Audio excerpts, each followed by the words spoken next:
Judges 7.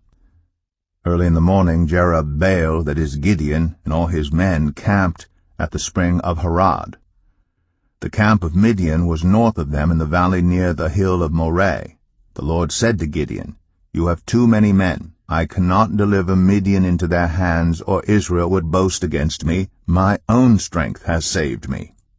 Now announce to the army, anyone who trembles with fear may turn back and leave Mount Gilead."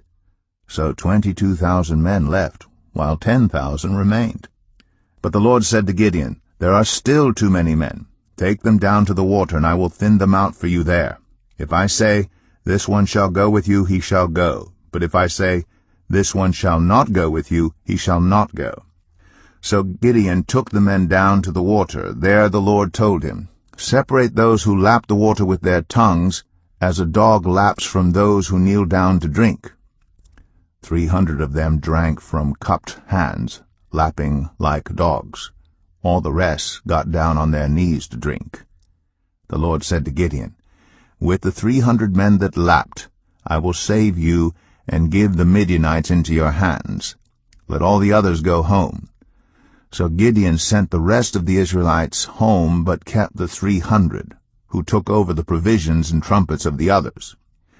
Now the camp of Midian lay below him in the valley. During that night the Lord said to Gideon, "Get up, go down against the camp, because I am going to give it into your hands. If you are afraid to attack, go down to the camp with your servant Purah, and listen to what they are saying. Afterward you will be encouraged to attack the camp." So he and Purah his servant went down to the outposts of the camp. The Midianites, the Amalekites, and all the other eastern peoples had settled in the valley, thick as locusts. Their camels could no more be counted than the sand on the seashore. Gideon arrived just as a man was telling a friend his dream. "I had a dream," he was saying. A round loaf of barley bread came tumbling into the Midianite camp.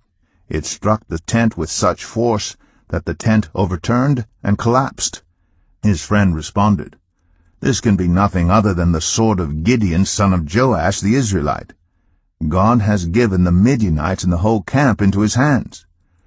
When Gideon heard the dream and its interpretation, he bowed down and worshipped. He returned to the camp of Israel and called out, "Get up! The Lord has given the Midianite camp into your hands."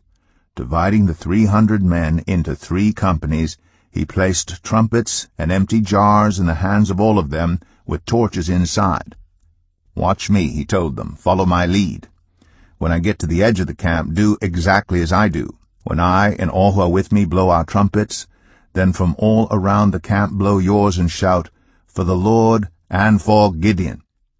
Gideon and the 100 men with him reached the edge of the camp at the beginning of the middle watch, just after they had changed the guard. They blew their trumpets and broke the jars that were in their hands. The 3 companies blew the trumpets and smashed the jars. Grasping the torches in their left hands and holding in their right hands the trumpets they were to blow, they shouted, "A sword for the Lord and for Gideon." While each man held his position around the camp, all the Midianites ran, crying out as they fled. When the 300 trumpets sounded, the Lord caused the men throughout the camp to turn on each other with their swords. The army fled to Beth-shittah toward Zererah as far as the border of Abel-Meholah, near Tabbath. Israelites from Naphtali, Asher, and all Manasseh were called out, and they pursued the Midianites. Gideon sent messengers throughout the hill country of Ephraim, saying, "Come down against the Midianites and seize the waters of the Jordan, ahead of them as far as Beth-barah." So all the men of Ephraim were called out, and they seized the waters of the Jordan as far as Beth-barah. They also captured 2 of the Midianite leaders, Oreb and Zeeb. They killed Oreb at the rock of Oreb, and Zeeb at the winepress of Zeeb. They pursued the Midianites, and brought the heads of Oreb and Zeeb to Gideon, who was by the Jordan.